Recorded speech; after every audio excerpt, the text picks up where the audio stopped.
Schritte möchte ich, dass ihr eine neue Stadt gründet. Die Kriterien für euren Erfolg sind diesmal jedoch etwas anders. Das römische Imperium befindet sich in einer Krise. Man weiß zwar nicht, ob Ceres verärgert ist oder ganz einfach menschliche Inkompetenz dafür verantwortlich ist. Auf jeden Fall wird das Imperium von einer Hungersnot heimgesucht.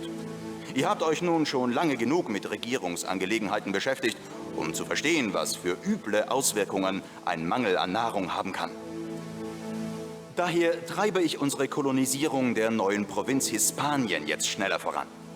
Kaiserliche Späher berichten von einem Tal mit reichlich Ackerland und gutem Zugang zu einem Fluss, über den Seehandel getrieben werden kann.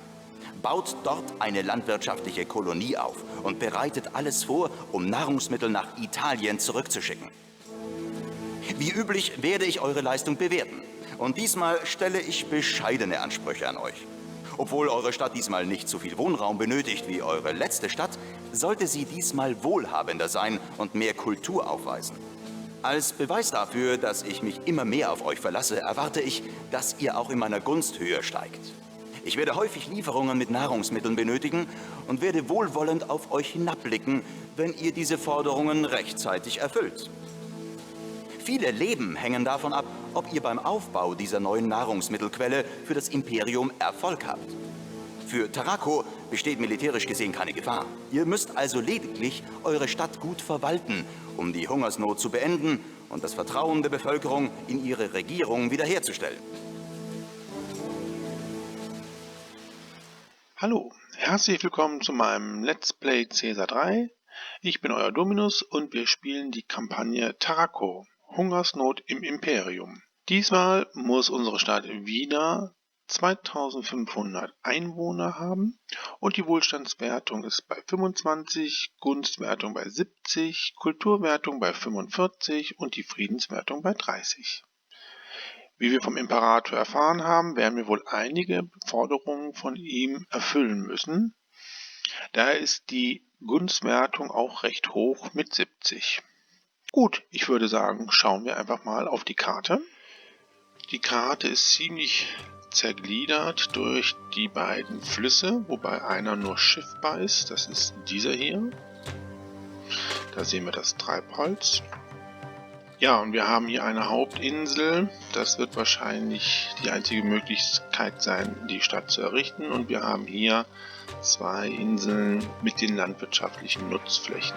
Gut, dann schauen wir mal, was wir alles herstellen können. Wir können Weizen produzieren, Obst und Fleisch. Im Rohmaterial haben wir die Tongrube und den Marmorsteinbruch. Und wir können Möbel und Geschirr herstellen. Gut, dann schauen wir mal, mit wem wir Handel treiben können und was wir handeln können.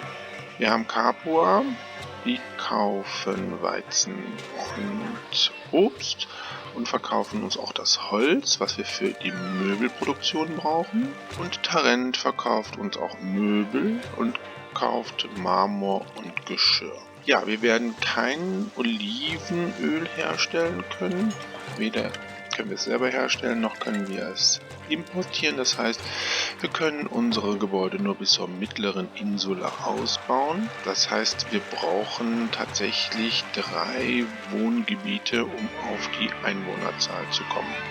Die Karte habe ich schon mal gespielt und ich weiß, dass sie uns noch eine kleine Überraschung zu bieten hat. Wir müssen hier auf der mittleren Insel die Stadt errichten, können hier halt die Farmen errichten. Wir werden mit Marmor entsprechend gut exportieren können. Normalerweise exportiere ich ja keine Nahrungsmittel, aber in dieser Kampagne mache ich das jetzt schon, weil ja eine Hungersnot herrscht und wir auch entsprechend damit die Versorgung unterstützen können. Gut, dann würde ich sagen, fangen wir mal an und bauen die Stadt auf. So, wir haben unsere Stadt jetzt mal aufgebaut. Wir haben auch schon direkt die Nahrungsmittelproduktion hier errichtet. Wir können hier mit einer niedrigen Brücke den Übergang über den Fluss gewährleisten. Hier werden wir ja keinen Handel betreiben, beziehungsweise hier werden ja keine Schiffe entlang fahren. Daher können wir jetzt die niedrige Brücke bauen. Ja, und wir warten jetzt mal auf unsere neuen Bürger. Im Arbeitsberater jetzt noch schnell die Prioritäten festlegen.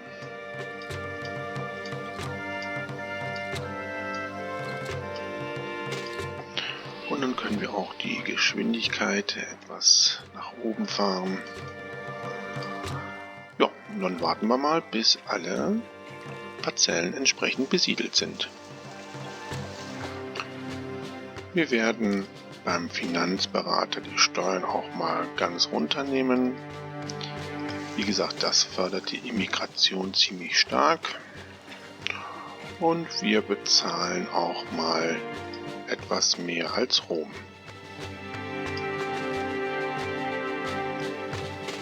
So, das sieht eigentlich ganz gut aus.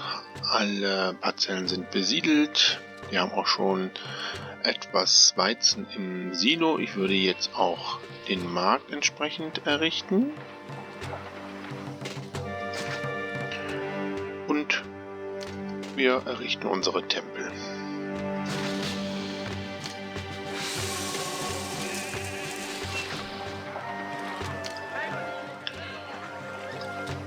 Ja, wir haben genug Arbeiter, dass wir jetzt anfangen, Marmor abzubauen.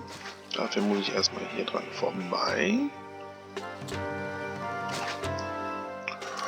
Und dann bauen wir mal 3 Marmorgruben.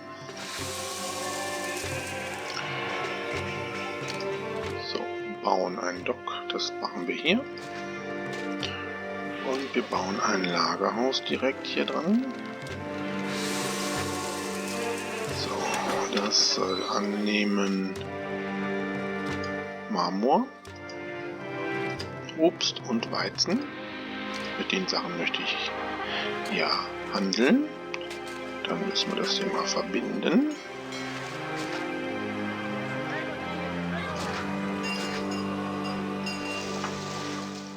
Gut, dann müssten wir hier wieder eine kleine Siedlung bauen. Gehen dann hier mit der Straße raus.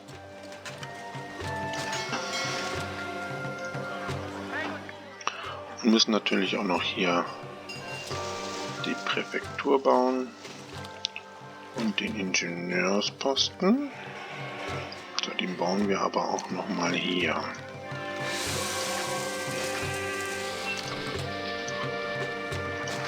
So, das sieht gut aus. Ja, wir haben jetzt unsere Marmorproduktion gestartet. Das heißt, wir gehen mal hier in die Imperiumskarte und öffnen mal die Handelsroute nach Tarent. Und wir öffnen auch schon direkt die nach Capua. Und dann stelle ich mal hier ein, dass wir Marmor komplett verkaufen und auch Weizen und Obst.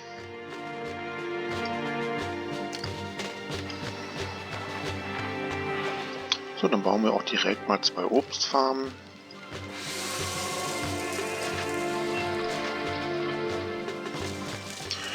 Ja, das sieht doch ganz gut aus hier.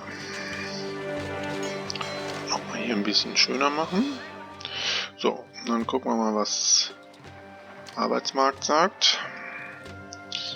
Ja, da müssen wir jetzt erstmal warten, bis wir genug neue Mitarbeiter haben. So, das Silo stelle ich so ein, dass es wirklich nur Weizen annimmt. Wir brauchen jetzt in der Mission unsere Bürger nicht mit 2 Nahrungsmitteln zu versorgen. Obst ist jetzt wirklich nur für den Export da.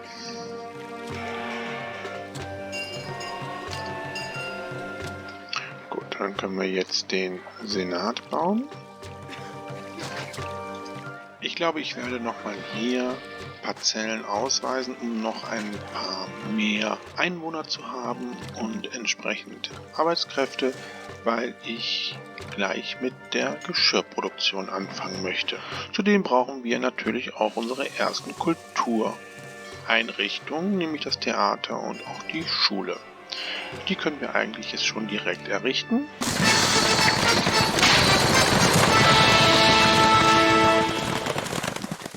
Der Imperator möchte gerne Geschirr haben, dann werde ich wohl mit dem Bau der Schule erstmal warten und Geschirr produzieren.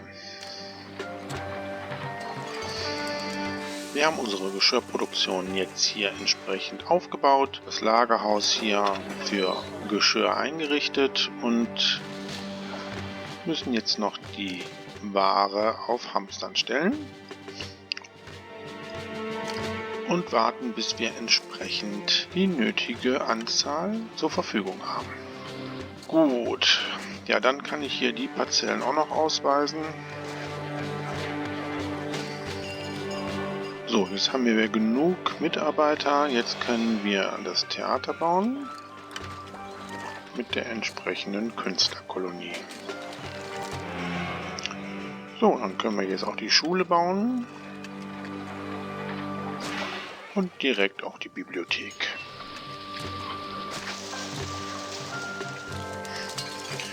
Ja, das sieht sehr gut aus. Alle Gebäude haben sich entsprechend entwickelt.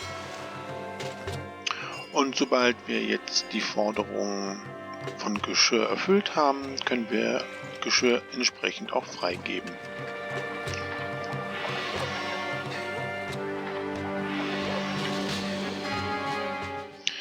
Ja, sehr schön. Das ist soweit jetzt fertig.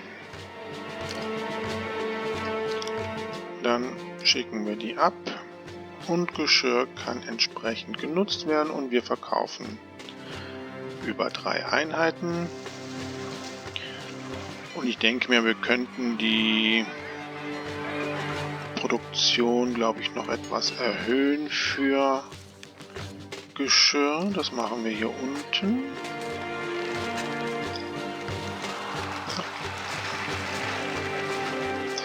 Und zwar baue ich noch einen Marmorsteinbruch.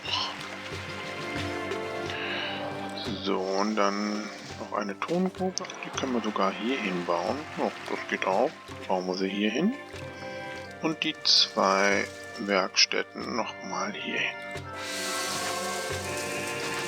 Das ist gut. Das gefällt mir. Ja, und dann errichten wir auch jetzt mal einen zweiten Markt.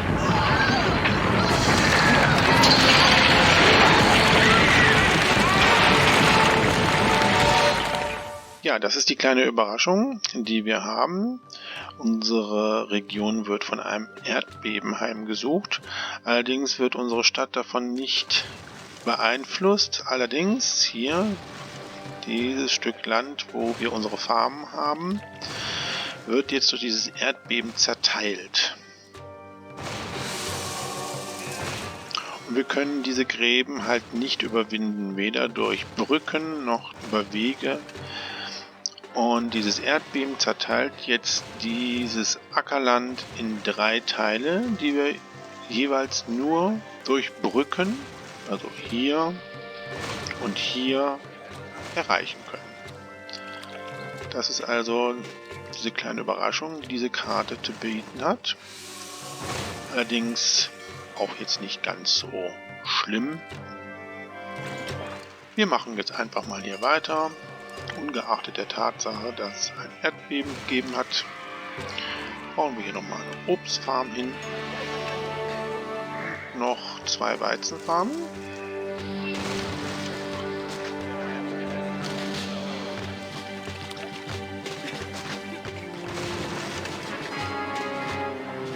Ja, gern geschehen. So, wir wollten noch den zweiten Markt bauen.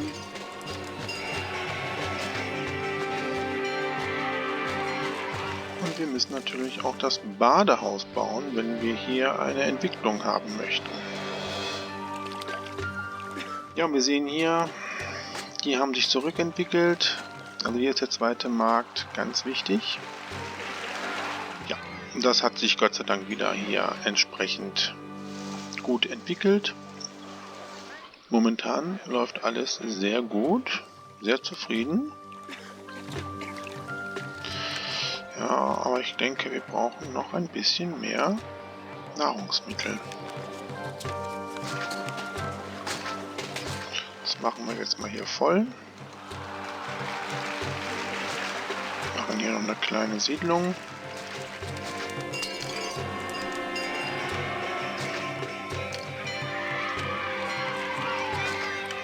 Ingenieursposten und die Präfektur und dann ist das ja eigentlich ganz gut. gesichert. Gut. Ja, wir haben mittlerweile schon 1000 Einwohner. Ich würde sagen, wir feiern jetzt mal ein Fest, weil unsere Gottheiten schon nicht mehr ganz so entzückt sind eher gleichgültig. So, da fangen wir an mit Ceres. Und sobald wir genügend Arbeiter haben, werden wir mal neue Tempel bauen.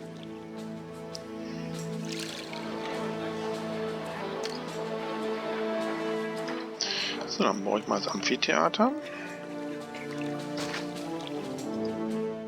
Werde aber die Gladiatorenschule noch nicht bauen, weil ich erstmal warte, bis genug Arbeiter dort sind. Funktioniert ja auch, nur mit Schauspielern.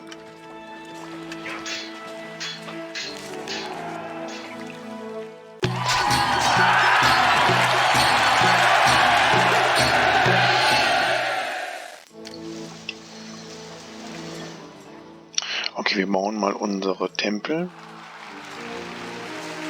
Wir müssten jetzt eigentlich Möbel produzieren, aber im Moment fehlen mir die Mitarbeiter. Von daher mache ich jetzt einen kleinen Trick. Ich baue jetzt hier mein Lagerhaus hin für Möbel und Holz. Werde aber jetzt erstmal Möbel importieren.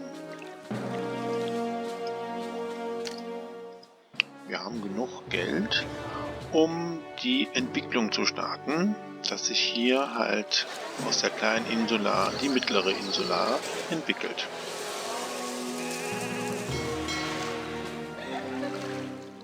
Ja, jetzt sehen wir, die Entwicklung startet hier. Und wenn wir genug Mitarbeiter haben, starten wir die Möbelproduktion. Und danach können wir unser zweites Stadtgebiet errichten, weil das ist der Endausbau. Weiter können wir diese Gebäude nicht entwickeln, da wir kein Olivenöl haben. So, ich stoppe mal den Import von Möbel. Dafür können wir Holz importieren.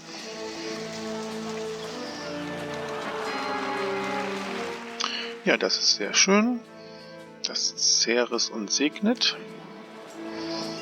Ja, wir müssen noch ein zweites Dock bauen. Das dauert einfach zu lange. Dass alle Schiffe entsprechend abgefertigt werden. Können wir hier auch noch mal eine kleine Siedlung errichten.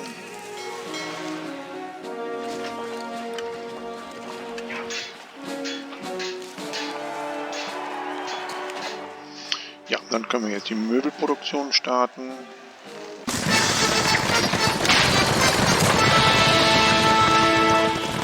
Bevor wir aber die Möbel produzieren, erfüllen wir noch schnell die Forderung des Imperators. Das sollte eigentlich relativ schnell gehen, die 10 Einheiten Obst. Gut, wir haben die nötige Anzahl an Obst, wird weggeschickt, kann wieder verkauft werden und wir bauen unsere Möbelschreinereien auf.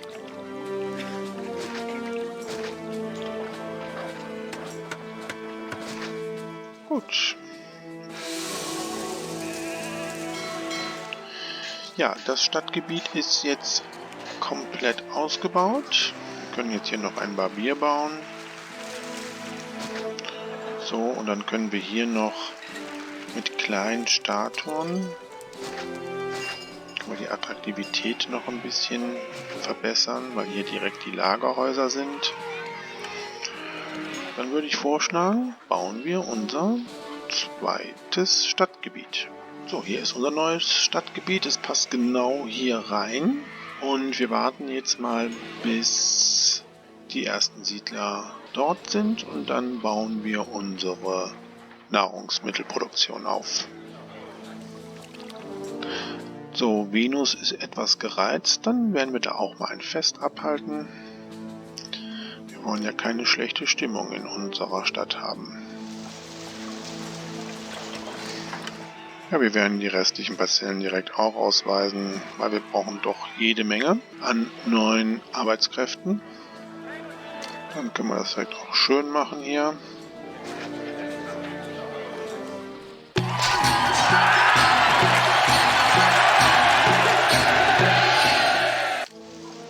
So, die Nahrungsproduktion steht. Ich habe das jetzt mal etwas umfangreicher gemacht. Ich habe hier 2 Brücken gebaut, dass ich einmal die Verbindung hier zu diesem Gebiet habe und hier nochmal eine separate landwirtschaftliche Fläche ausgebaut. Ich habe hier dann ein Silo gebaut, was nur Weizen annimmt, damit die Wege recht kurz sind. Und dieses hier soll Weizen entsprechend fordern. So füllt sich das Silo relativ schnell und das hier fordert den Weizen dann an, um die Stadt hier zu versorgen. Ja, so viel zur Theorie. Warten wir jetzt mal ab, bis sich das entsprechend gefüllt hat. Ja, das funktioniert ganz gut. Und dann können wir jetzt den Markt errichten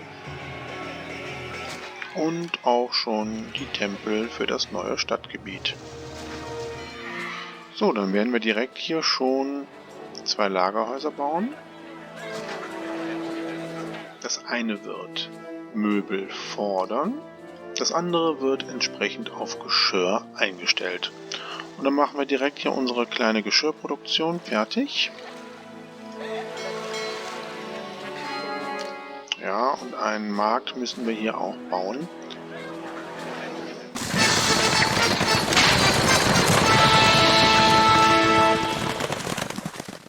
Okay, Geschirr.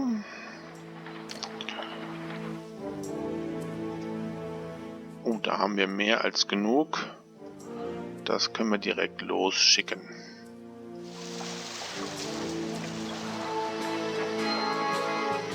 Ja, jetzt mit der Preissteigerung erzielen wir natürlich mit dem Exportgut Obst noch bessere Profite.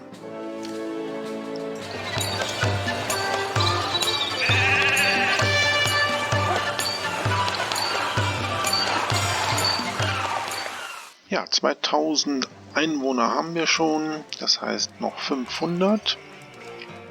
Die Entwicklung läuft hier sehr gut. Wir müssen jetzt nur aufpassen, dass wir jetzt hier nicht zu viel Arbeitslose haben.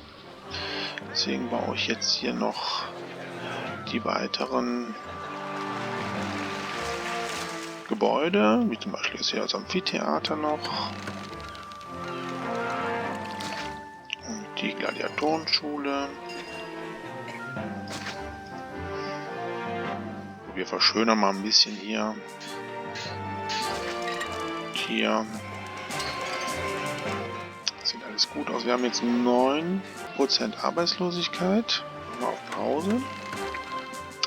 Wenn ihr jetzt zum Beispiel eine gut funktionierende Stadt habt, die Versorgung ist gut mit allem und ihr müsstet eigentlich jetzt nicht weiter irgendwie Gebäude errichten, die für die Stadt jetzt wichtig ist, dann könnt ihr sogenannte Kulturviertel bauen, indem ihr zum Beispiel einen bestimmten Bereich euch aussucht. Ich würde zum Beispiel jetzt mal hier diesen Hügel nehmen und darauf Kulturgebäude, wie zum Beispiel Tempel, Theater, Akademien, Schulen baut, die für die Stadt selber eigentlich keine Funktion haben, sondern nur um A. Arbeitskräfte zu binden und B. die Kulturwertung entsprechend zu erhöhen. Wenn ihr zum Beispiel eine Unterversorgung an Arbeitskräften habt, könnt ihr hier die Gebäude entsprechend wieder löschen. Ich bereite mal sowas vor. So, hier kann man das zum Beispiel jetzt sehen. Ich habe jetzt hier eine kleine Siedlung errichtet, Präfektur, Ingenieursposten und habe jetzt hier mal nochmal eine Reihe Tempel gebaut. Und ich würde jetzt zum Beispiel noch eine Akademie bauen. Warum eine Akademie? Wir brauchen sie eigentlich für die Plebejer nicht, aber eine Akademie bindet ziemlich viele Mitarbeiter, nämlich 30. Und damit kriegt man das hier relativ schnell auch dann runter. Ja, man kann auch jetzt zum Beispiel von mir aus auch noch eine Schule bauen oder eine Bibliothek. Lauter solche Gebäude, die die Kulturwertung entsprechend verbessern. So, unser Lagerhaus für die Exporte ist schon relativ voll. Das heißt, ich baue nochmal ein neues Lagerhaus. Hier. Was ich dann wirklich nur für Marmor aufmache.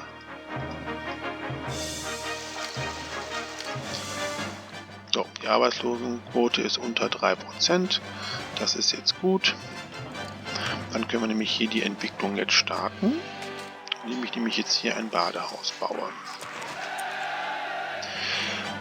So, unsere Stadt hat sich super entwickelt. Wir haben jetzt hier die beiden Stadtgebiete, die jetzt voll entwickelt sind, zur mittleren Insula. Und wir gucken mal, was unsere Wertungen sagen. Ja, die Kulturwertung ist natürlich jetzt relativ hoch aufgrund unseres kleinen Kulturviertels. Wohlstandwertung haben wir erreicht, die Friedenswertung braucht noch etwas und die Gunstwertung auch, aber das haben wir auch bald geschafft. Ja, ein neues Fest können wir auch mal wieder abhalten. Nehmen wir mal Neptun. Ja, und wir stellen jetzt fest, dass trotz, dass wir die beiden Stadtgebiete voll ausgebaut haben, wir immer noch ein paar neue Siedler benötigen, um die 2500 Einwohner zu bekommen. Dafür mache ich ein kleines Stadtgebiet auf, nämlich hier. Das ist zwar sehr, sehr klein, aber ich glaube, dafür reicht es und das baue ich jetzt mal auf. Wir machen hier eine Verbindung. Und dann baue ich mal hier ein kleines Stadtgebiet hin.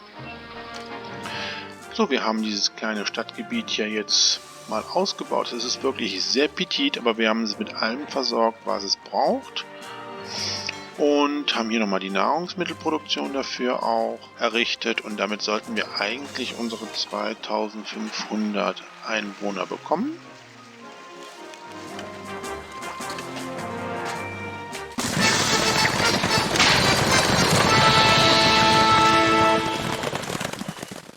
Ja, nochmal Obst und eine Segnung von Neptun. Mal gucken, wie viel Obst wir haben. Okay, das müssen wir dann noch hamstern.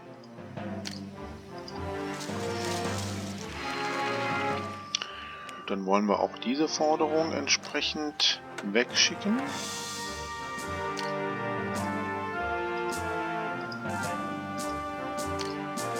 Ja, und ich denke mir, mit dieser Forderung kriegen wir die entsprechende Gunstwertung. Ja, und Friedenswertung fehlt uns noch ein Punkt. Ich würde sagen, wir haben es jetzt geschafft. Schauen wir noch mal kurz. Unsere kleine Mini-Siedlung. Und dann hier die Stadt. Hier oben die landwirtschaftlichen Flächen.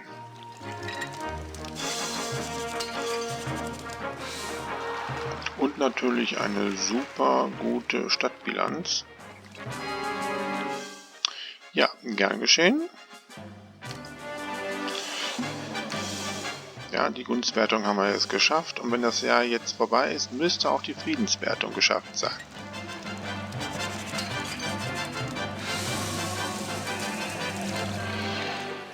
Wir haben die Ziele erreicht und Caesar befördert uns, und zwar zum Questor. Das nehmen wir an.